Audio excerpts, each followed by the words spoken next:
How you doing, YouTube? Matt Massa Beer Reviews, back with a little treehouse up in his piece in the form of their Hello Cape Cod. For those that don't know, Treehouse has been multiplying like rabbits as of late.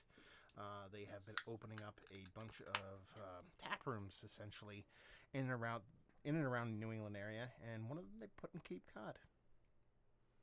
And that's their kind of, I guess you'd say their kind of love letter. Holy shit, that's thick.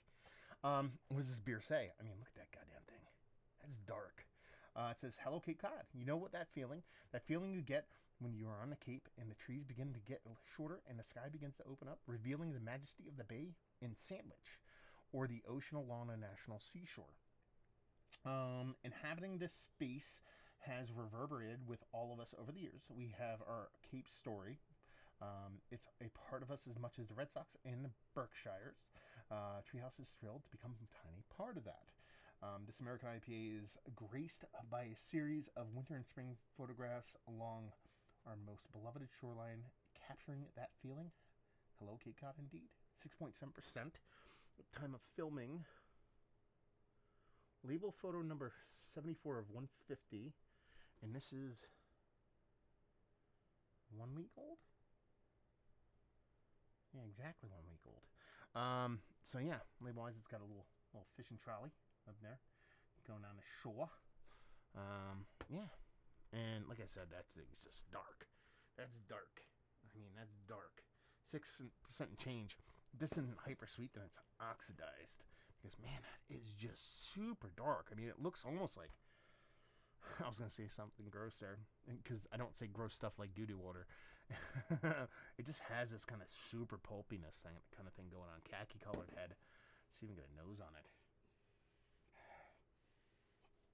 I'm not sure what I'm smelling right now. There's something weird. There's no sweetness to it, so it's not super sweet. There's something there, like a grassiness, like a I can't put. It's not grassiness. It's a vegetal greenness kind of thing, but it's not grass. It's not like onion or shallots. It's not weed. There's really a neutral nose on this. I'm not getting a big nose on this beer. I am not. I'm not getting a huge nose. I mean, it's sub 7%. It's not going to be a big nose to begin with, but there's just, for how this beer looks, and it doesn't smell oxidized, I expect there's something there because of how dense it looks, how turbid it looks. But it's kind of neutral, except for that weird kind of, what I would say is, I don't know. I don't know what it is. We're just going to drink it. How about that? Cheers.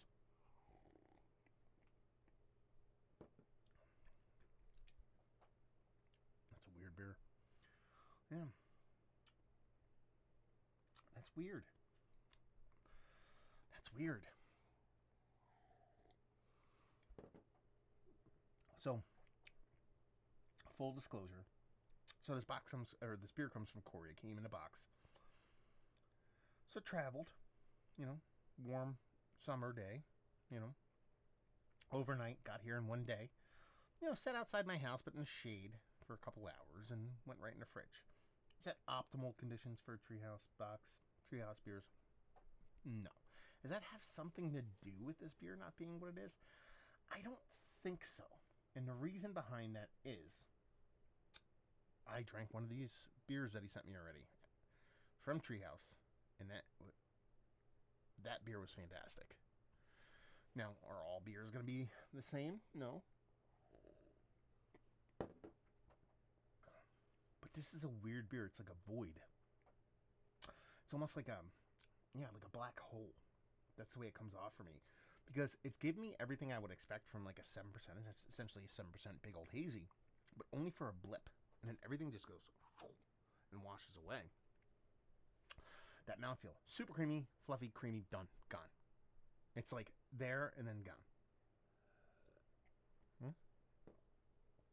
Gone. Bittering, same thing. Get a little bit of kind of greenness, gone. Get a little bit of kind of melony, kind of more like cantaloupe-y, kind of honeydewy, kind of melon thing kind of going on there. Immediately gone. Lingering, bittering. Just a weird beer, man. Weird beer. I'm really gonna have to kind of look into this beer after I do this review and see where it kind of sits and lands, because it just has a weird kind of, I could tell it's 7%, but it's not really giving me a ton of flavor. You know, I know my palate isn't off because I drank a beer before this. It was an itty bitty beer, and you know, I could taste it. You know, this is just so weird. And with it arriving with that other beer being relatively fresh, relatively a week old. I just call it a beer that's a week old, relatively fresh. I want to punch myself in the face. I don't know what to say. It's not a negative beer because there's nothing negative about it because there's not much to it. And it just has that, like I said, those little blips. Those little blips. Just looking at the label. Of what I want. Or what I even, let's put it that way, not that we should assume, but what do you expect from a Treehouse beer? Are there, and it's just like needle scratch. Gone. Completely. Okay, I know this is thrilling video stuff, but I gotta look this beer up.